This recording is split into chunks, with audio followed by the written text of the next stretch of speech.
Welcome back to Cold Combat Science. In today's video, I'm going to show another submission from the closed guard.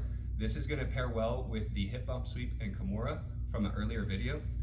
So just like in the hip bump sweep and the Kimura, I'm going to start circling my wrists under his, bridging my hips up, and then knee pull and circle my wrists. Now, if I'm going for the Kimura or the hip bump, I'm reaching my elbow over his tricep. Sometimes it's hard to connect your hands in the Kimura, sometimes they have too good of a base and you can't sweep them with the hip bump. So when you're in a Kimura or hip bump position, you can take your arm from over their shoulder to posting and going back around for the chin. The idea here is I want to stretch him away. I want to pull his chin away from his heels. So I can post and use my hand, my foot, to pull him back, stretch him out. Now I'm going to drive with my shoulder as I shoot my elbow deep under his chin, and I should be able to see my hand out the far side. From here, I'm going to reach for my own wrist and throw my elbow high over his back. Once I get my hands locked in this position, I can scoop my hips back underneath and reclose my guard, elevate my hips, and then squeeze for the choke.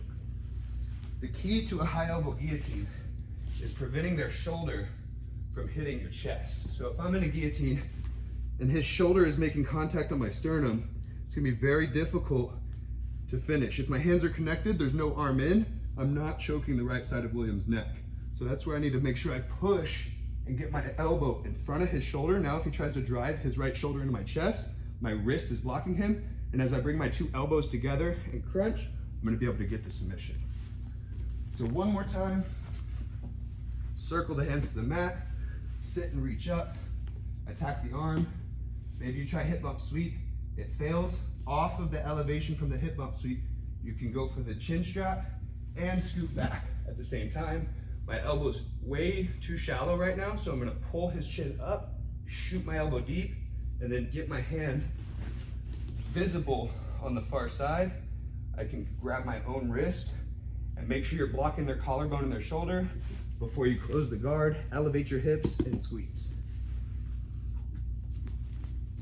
So that's the high elbow guillotine. In the future, I'm going to be going over a series on the other front headlock chokes, including the Darce and Anaconda.